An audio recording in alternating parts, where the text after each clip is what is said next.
है और बीजेपी का गठबंधन छोड़ दिया, ये पॉलिटिकल निशान से आप कैसे देख रहे हैं?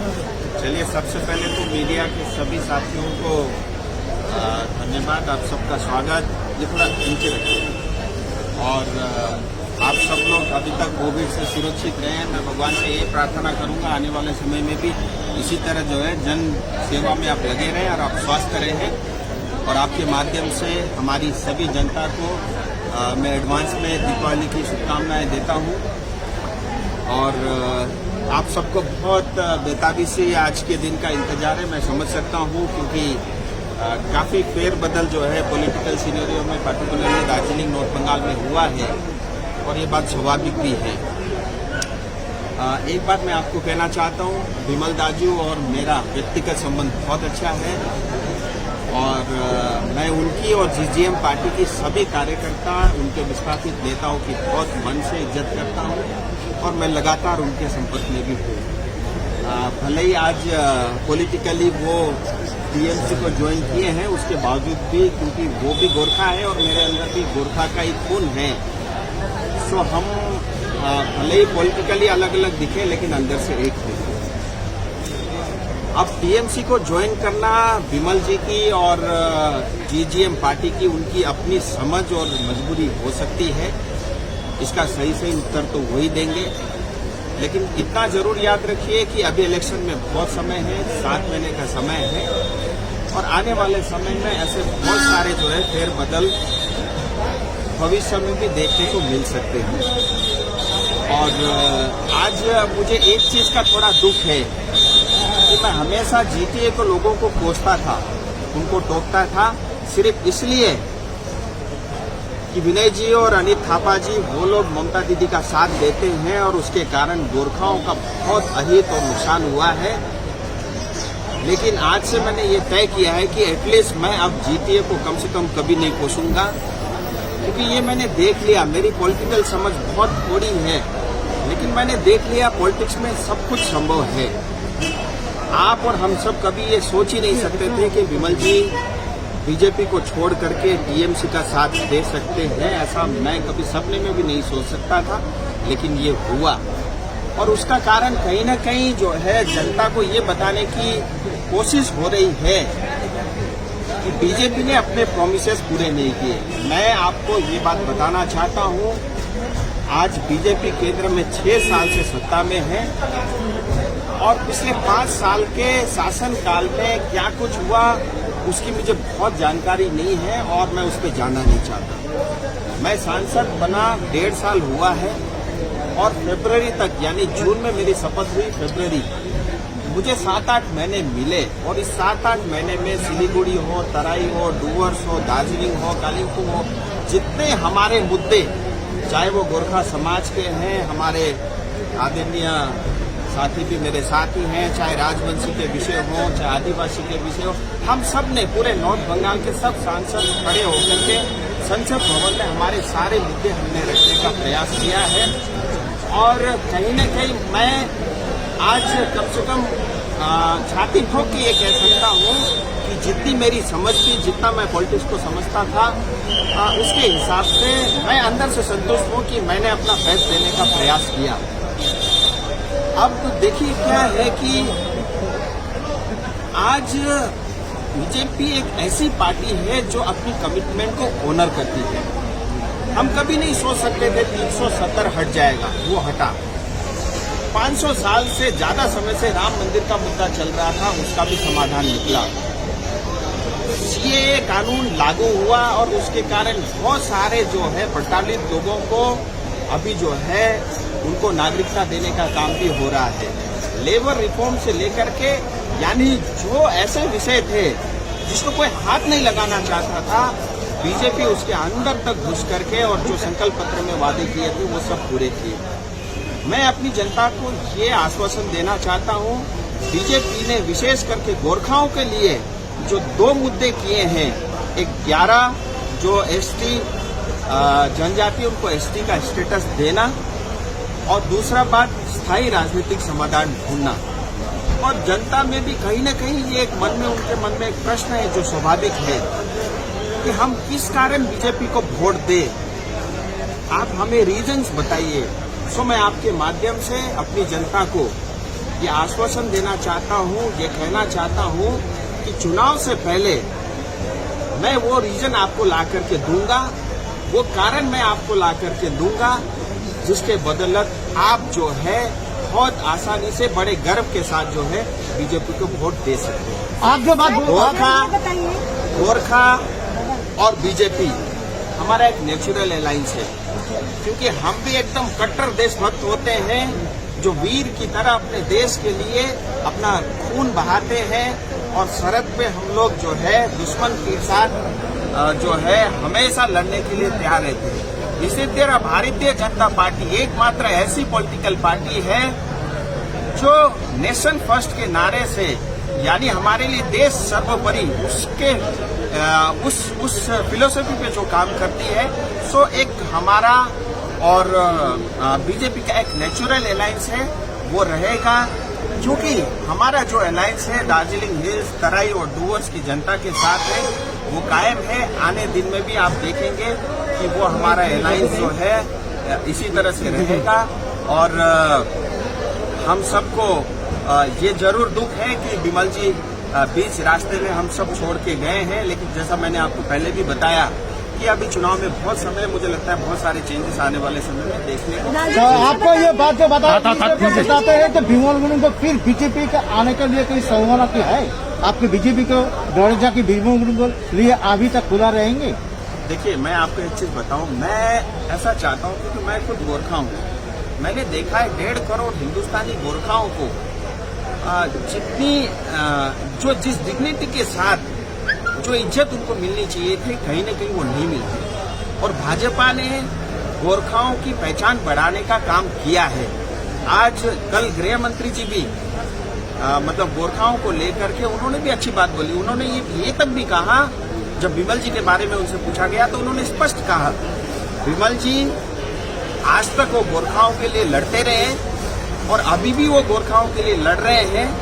मैं इस चीज को जो है अप्रिशिएट करूंगा, ये स्पष्ट गृह मंत्री जी ने कहा है।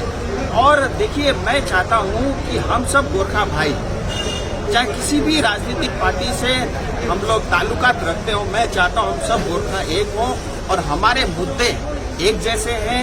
देखिए, हमारी संस्कृति हमको बचाना है, हमारी भाषा हमारे को बचाना है, हमारी आइडेंटिटी का इश्यूज हमको सॉल्व करना है। और दार्जिलिंग, तराई और डूवर्स के अंदर में जो विकास नहीं हुआ है, 34 साल तक सीपीएम ने नहीं किया और 10 साल से टीएमसी ने कुछ नहीं किया, उसके ऊपर हमको ध्यान देना है। और ये हमारे जो कॉमन से मुद्दे हैं, मुझे लगता है अगर हम एक होंगे, हमारी सोच और समझ एक होगी, मुझे लगता है हम आसानी से उसको होने के बाद दे रहा है। लेकिन विनोद तमांग जी अभी तक विमल जी को आने नहीं दे सकता है, तो मिचिल जुलूस निकला है, उसको गो बैक स्लोगन दे रहा है।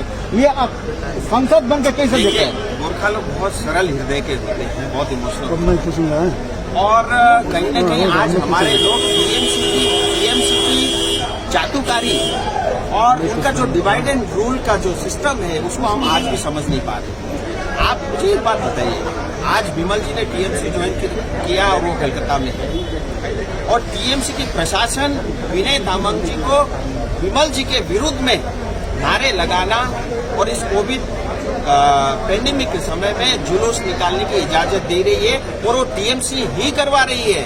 मेरे पास वो सारी रिपोर्ट है, सारी खबरें हैं। सो ये डिवाइड एंड रूल का फॉर्मूला टीएमसी का आज का नहीं, बहुत पुराना है। 2013 में अलग अलग बोर्ड में बांट दिया गया और आज भी पॉलिटिकल डिवाइड करके किसी तरह जो है मतलब वो फायदा उठाना चाहती है। मैं टीएमसी से कहता हूँ, अच्छी बात है, आपने विमल जी को शरण दिया है और उसके कारण एक अच्छी बात होने वाली है, क्योंकि जो विस्थापित लोग, मैंने भी बहुत कोशिश की, क्योंकि लॉ एंड ऑर्डर स्टेट का सब्जेक्ट होने का कारण मैं उसमें सफल नहीं हुआ। मैं ये चीज मानता हूँ, स्वीकारता हूँ, और मैं टीएमसी से कहना चाहता हूँ, आपने जो वादे और आपने जो कुछ भी विमल जी को प्रॉमिस किया है, मैं चाहता हूँ आप उसको जल्द से जल्द पूरा करो। और हमारे सारे विस्थापित भाई और विमल जी, मैं चाहता हूँ बाढ़ जल्द से जल्द। विमल गुरुङले टीएमसी जोइन गरेर आफ्नो गोर्खाल्यान्डको मुद्दा त बेच्यो कि अब फर्दर बीजेपी को मुद्दा पनि गोर्खाल्यान्ड हुनेछ?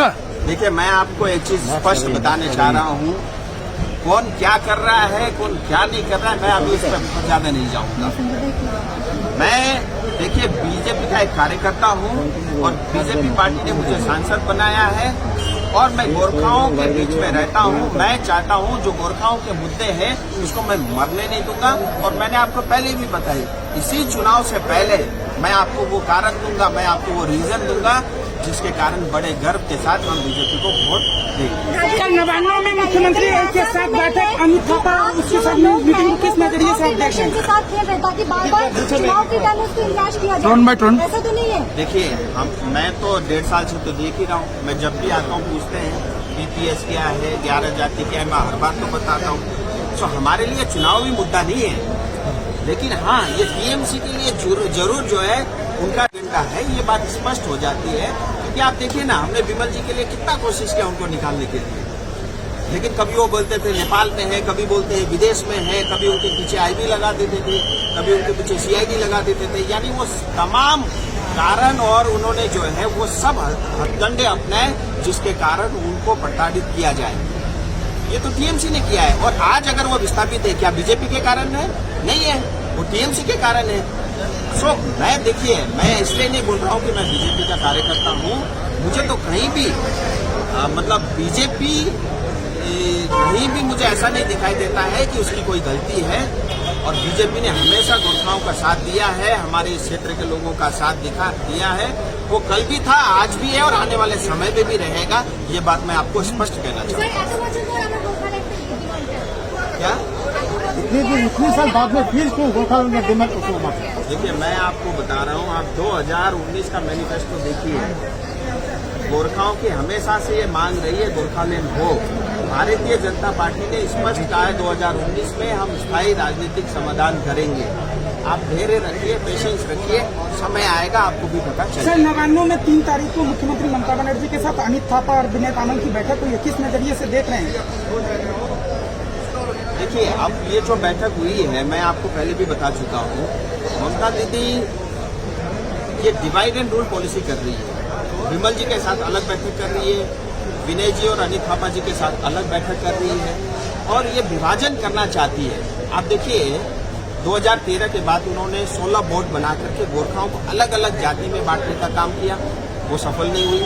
अभी विनय और अनित थापा जी की एक टीम और विमल जी की एक टीम बना करके इनको आपस में लड़ा करके जो है वो अपनी चुनावी रोटी सेकना चाहती है। लेकिन मैं बीच का रास्ता अपना रहा हूँ। मैं बोल रहा हूँ सब गोरखा भारतीय जनता पार्टी के साथ है। मैं उनका प्रतिनिधि कर रहा हूँ। उनके सांसद होने के नाते मैं गोरखाओं का सिर झुकने नहीं दूंगा और इनके जो हथकंडे हैं उसको सफल होने नहीं दूंगा। ये गीता महाजन की नसलवारी में ये ट्राइबल जो लेडी थी उनको नौकरी दे दिया स्टेट गवर्नमेंट से। उन लोग के आरोप लगाया ये अमित शाह जी 2017 में आया था, उसके घर में गया था, भोजन भी किया था, लेकिन बीजेपी साथ नहीं दिया। दो बातें हैं, एक तो बीजेपी के नेताओं की सिलीगुड़ी में और दार्जिलिंग में, कुचबिहार में, जलपाईगुड़ी में डिमांड बढ़ गई है, क्योंकि ये पता चल गया है कोई भी भारतीय जनता पार्टी का शीर्ष नेतृत्व किसी के भी घर में जाएगा, टीएमसी अगले दिन जाकर के उसको नौकरी दे देगी। तो लोगों के फोन आ रहे हैं, हमको बुलाया जा रहा है, आप आ जाओ जिससे हमको नौकरी मिल जाए। ये सिर्फ और सिर्फ जो है राजनीतिकरण करने की कोशिश है। गीता जी जैसे ऐसे बहुत सारे गरीब परिवार के लोग हैं, मैं चाहता हूँ टीएमसी सरकार उन सबको भी नौकरी दे। हम आएंगे 21 में, ये तय है 200 से ज्यादा सीट लेकर के, वो तो हम काम करेंगे। लेकिन अगर वास्तव में गरीब जनता के साथ टीएमसी खड़े दिखना चाहती है तो मैं चाहता हूँ गीता जैसे बाकी परिवार को भी नौकरी मिलनी चाहिए। आज देखिए जो रिफ्यूजी आए उनको लैंड राइट दिया, मैं उसका स्वागत करता हूँ, लेकिन मैं टीएमसी और ममता दीदी से पूछना चाहता हूँ 10 साल तक आप कहाँ थी? ठीक चुनाव 6 महीने पहले आप ये घोषणा क्यों कर रही है? अगर आप ये करती है मैं इसका स्वागत करता हूँ। फिर मैं आपसे दूसरा सवाल पूछना चाहता हूँ, आज चाय बागान में काम करने वाले श्रमिक, सिंकोना बागान में काम करने वाली जनता, फॉरेस्ट लैंड विलेज में रहने वाले जनता और टीआई फंड में रहने वाले जनता, इन लोगों को पर्चा पट्टा क्यों नहीं मिलता? क्यों आप नॉर्थ बंगाल के साथ भेदभाव करते हो? क्यों आप सिर्फ राजनीतिकरण करना चाहती हो? ये सवाल ममता दीदी को पूछना चाहिए। आप लोग जो है कभी टीएमसी को नेताओं के इतने कड़े सवाल नहीं पूछते। मैं आपको ये कहना चाहता हूँ, आप जाइए उनसे पूछिए। अंत में मुझे ये खबर मिली कि हमारे गौतम दा जो है वो कोरोना पीड़ित हुए हैं। मैं उनकी जल्द से जल्द स्वस्थ होने की कामना करता हूँ। राजनीति अपनी जगह है, लेकिन फिर भी मानवता के नाते मैं भगवान से प्रार्थना करता हूँ वो जल्द से जल्द स्वस्थ हो। बहुत राजू जी, कल विनय तामांग ने मिशन अंकल पर लिस्ट बोला था, उसका क्या है?